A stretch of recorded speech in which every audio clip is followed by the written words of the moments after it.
അപ്പോഴാണ് ഹലീമത്തു സഅദിയ റളിയല്ലാഹു തആല പറഞ്ഞത്, ആശ്ചര്യം തന്നെ, അനമിന് ബനി സായിദ,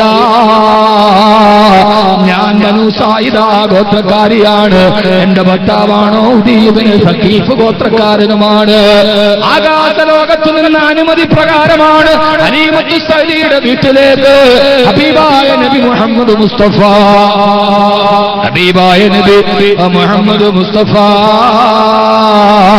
സല്ലല്ലാഹു അലൈഹി വസല്ലമയുടെ പ്രയാണം തുടങ്ങുന്നത്.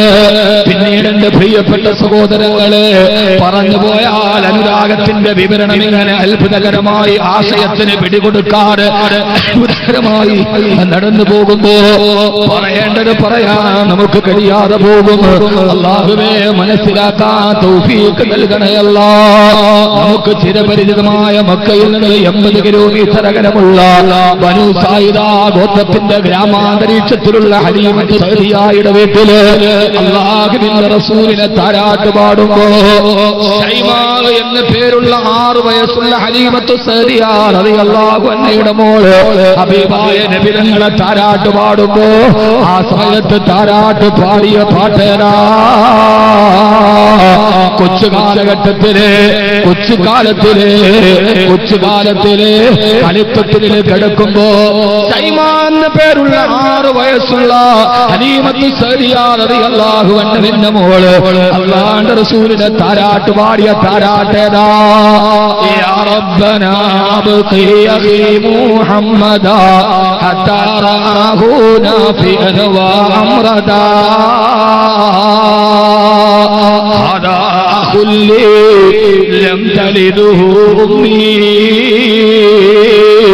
ഹദാ അഖുല്ലി ലം തലിദുഹു ഉമ്മി.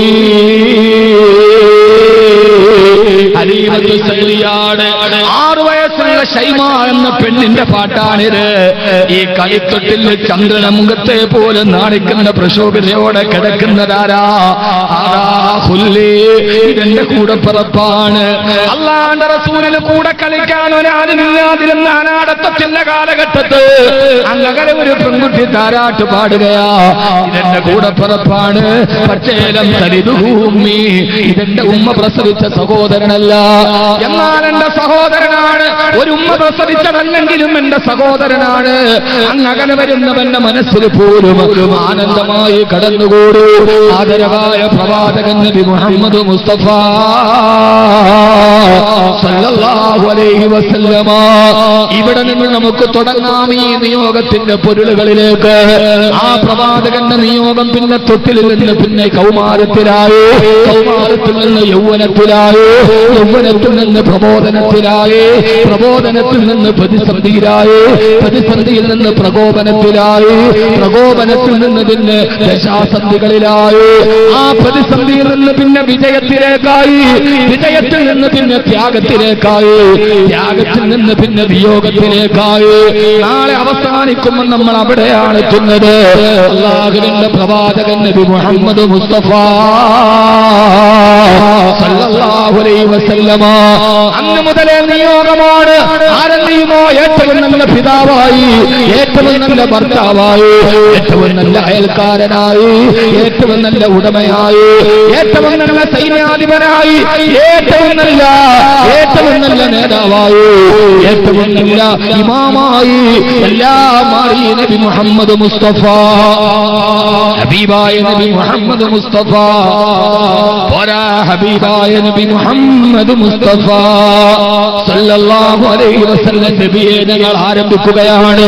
തൃക്കരിപ്പൂരിലെ ഈ മണൽത്തരിയിൽ ഞങ്ങൾ അറബിയിലേക്ക് കടക്കുന്ന നബിയെ എല്ലാം അങ്ങയിലേക്ക് ഞങ്ങൾ സമർപ്പിക്കുകയാണ്. നബിയെ യാ സയ്യിദ സാദാത് ജിതുക കാസിദാ അർജൂ ലിമാക വഹ്തമി ബിഹിമാക ലോകത്തിന്റെ നേതാവായ നബിയെ, അല്ലാഹുവിന്റെ തിരുദൂതരെ, നിങ്ങൾ ആരംഭിക്കുകയാണ്. അങ്ങയുടെ പുണ്യത്തെ ഞങ്ങൾ ഓർക്കുകയാണ്. എല്ലാം നശിച്ചു പോയൊരു ലോകത്ത്, രക്തത്തിന് വേണ്ടി ദാഹിക്കുന്ന ലോകത്ത്, അങ്ങേ വിശ്വസിച്ചവനെ 6-ാം നൂറ്റാണ്ടിലെ അബൂജഹലാണ് കൊന്നതെന്ന് അങ്ങയിലേക്ക് ആമനബിഹിയായി വന്നവന്, അങ്ങയിലേക്ക് കടന്നു വന്നവന്, തിരൂരിന് മണ്ണിൽ കൃഷ്ണൻ നായരുടെ മകൻ അനിൽകുമാർ ഫൈസലായപ്പോ നാളെ ഗൾഫിലേക്ക് പോകാനിരുന്നവനെ മലത്തി കടത്തി മാറിടത്തിലേക്ക് കത്തികുത്തി കയറ്റുമ്പോ നബിയെ, ഇന്നും അങ്ങയുടെ സലാത്തിന്റെ ചാരത്തോട്ട് വന്നവനോട് ഇരുട്ടിന്റെ ശക്തികൾക്ക് പ്രകോപനമാണ്. യാ റസൂലല്ലാഹ്, അതുകൊണ്ട് എല്ലാം അങ്ങയിലേക്ക് സമർപ്പിച്ച് ഞങ്ങൾ തുടങ്ങുകയാണ് നബിയെ, ഞങ്ങൾ തുടങ്ങുകയാണ് നബിയെ. എല്ലാം അങ്ങയിലേക്ക് സമർപ്പിച്ചിട്ട് ജമീനോ സമാൻ തുമാരേ ലിയേ, ജമീനോ സമാൻ തുമാരേ ലിയേ, മക്കീനോ മക്കാൻ തുമാരേ ലിയേ, സുനിയോ ചുനാ തുമാരേ ലിയേ, जहानो बने दो जहान तुम्हारे लिए, जमीनो समान तुम्हारे लिए. കാലവും അങ്ങേ കാണി നബിയെ, ലോകവും അങ്ങേ കാണി നബിയെ, മക്കീനോ മക്കാൻ തുമാരേ ലിയേ. ഈ സ്ഥലവും അങ്ങേ കാണ്, ഭവനവും അങ്ങേക്ക്, നിവാസിയും അങ്ങേക്ക്, നിവാസിയും അങ്ങേക്ക്, ഭവനവും അങ്ങേക്ക്. ലോകത്തിന്റെ ഏതൊക്കെ പാരസ്പര്യങ്ങളുണ്ടോ അതെല്ലാം അങ്ങേ കാണി നബിയെ. അതുകൊണ്ട് നമുക്ക് ഈ സ്വലാത്തോടെ തുടങ്ങാം. ആദരവായ പ്രവാചകൻ നബി മുഹമ്മദ് മുസ്തഫ, ആദരവായ പ്രവാചകൻ നബി മുഹമ്മദ് മുസ്തഫ സല്ലല്ലാഹു അലൈഹി വസല്ലം. ആ പ്രവാചകത്വത്തിന്റെ ഒരു നിയോഗം ലോകത്ത് സമാനതകളില്ലാത്തൊരു നിയോഗമായിരുന്നു. തന്റെ ജീവിതത്തിൽ ആ നിയോഗം എല്ലാവർക്കും മാതൃകയായി.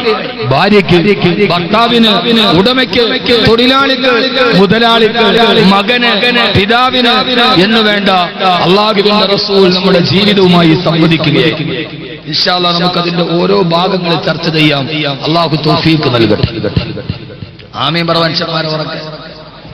അല്ലാഹു നമുക്ക് തൗഫീഖ് നൽകുമാറാകട്ടെ. നമ്മളാ നോട്ടുപോയ സങ്കടത്തിൽ ഇങ്ങനെ ഇരിക്കുക, അതൊന്നൊരു ബഹളമാക്കണ്ട, അതൊക്കെ പോകട്ടെ. ആദ്യം അവർ നമ്മുടെ ഭക്ഷണത്തിൽ തൊട്ടു, അന്ന് നമ്മൾ മൗനികളായി. രണ്ടാമതവർ നമ്മുടെ ആദർശത്തിൽ തൊട്ടു, അന്ന് നമ്മൾ മൗനികളായി. മൂന്നാമത് അവർ നമ്മുടെ ഹൃദയത്തിൽ തൊട്ടു, നോട്ടിൽ തൊട്ടപ്പോൾ നമ്മൾ വാചാലരായി. അതാണ് പ്രശ്നം. ആദ്യം അവർ ഭക്ഷണത്തിൽ തൊട്ടു, അപ്പോൾ നമ്മൾ മൗനികളായിരുന്നു.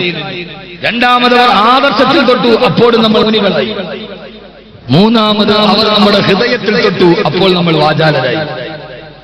ഇനി അവർ കഴുത്തിൽ പിടിക്കുന്നതിന് മുമ്പ് ഒത്തൊരുമിച്ച് നിന്ന് കടിയില്ല എന്ന് പറയാൻ കഴിഞ്ഞില്ലെങ്കിൽ വരാനിരിക്കുന്ന ചരിത്രത്തിലെ ഏറ്റവും വലിയ ഭീരുക്കളായി ഇന്ത്യൻ മുസൽമാൻ അടയാളപ്പെടുത്തപ്പെടും എന്ന കാര്യത്തിൽ യാതൊരുവിധ തർക്കവും. അല്ലാഹു കൂട്ടുരുമയെ അല്ലാഹു നിലനിർത്തി തരുമാറാകട്ടെ. അല്ലാഹു നിലനിർത്തി തരുമാറാകട്ടെ. അതുകൊണ്ട് സഹോദരങ്ങളെ, പറയാനേറെയുണ്ട് റബീഉൽ പ്രഭാഷണത്തിൽ, പക്ഷെ എല്ലാം പറയാൻ പറ്റില്ല. അല്ലാഹു നമുക്ക് എല്ലാവർക്കും തൗഫീഖ് നൽകി അനുഗ്രഹിക്കുമാറാകട്ടെ. യഥാർത്ഥത്തിൽ ഹബീബായ നബി തങ്ങളുടെ ഒരു കാലഘട്ടത്തിലേക്ക് ലോകം തിരിച്ചു വരികയാണ്. യഥാർത്ഥ ദീൻ പറയാൻ കഴിയും. ഇന്ന് നമ്മുടെ ലോകത്തിലെ ഏറ്റവും പ്രധാനപ്പെട്ട ഒരു വിഷയം, യഥാർത്ഥ ദീൻ എന്താണോ ആ ദീൻ ഒരു സമൂഹത്തിന്റെ മുമ്പിൽ പറയാൻ പറ്റാത്തൊരവസ്ഥയിലേക്ക് കാര്യങ്ങൾ മാറിക്കണം. അല്ലാഹു നമ്മളെ കാത്തുരക്ഷിക്കട്ടെ. ഈ കാലഘട്ടത്തിൽ എന്റെ സുന്നത്തിനെ കയ്യിൽ പിടിക്കുന്നവൻ കൽഖാബിലി അലൽ ജംബ്, തീക്കട്ട കയ്യിൽ മുറുകെ പിടിച്ചവന്റെ അവസ്ഥയിലാണെന്ന് മുത്തുനബി റസൂൽ സല്ലല്ലാഹു അലൈഹി വസല്ലം പറഞ്ഞ ഒരു അവസ്ഥയിലേക്ക് സമകാലീന ലോകം കടന്നു പോകുമ്പോ അല്ലാഹുവിന്റെ പ്രവാചകന്റെ ദർശനങ്ങളെ സമകാലീന സമസ്യകളുടെ പൂരണമില്ലാത്ത ലോകത്ത് അവതരിപ്പിക്കാൻ നാം ശ്രമിക്കുകയാണ്. അല്ലാഹു നമ്മുടെ ജീവിതത്തിൽ ഇത് പകർത്താൻ തൗഫീഖ് നൽകി അനുഗ്രഹിക്കുമാറാകട്ടെ. ഉറക്കെ പറയും, മുത്തുനബിയുടെ നിയോഗം എന്തായിരുന്നു?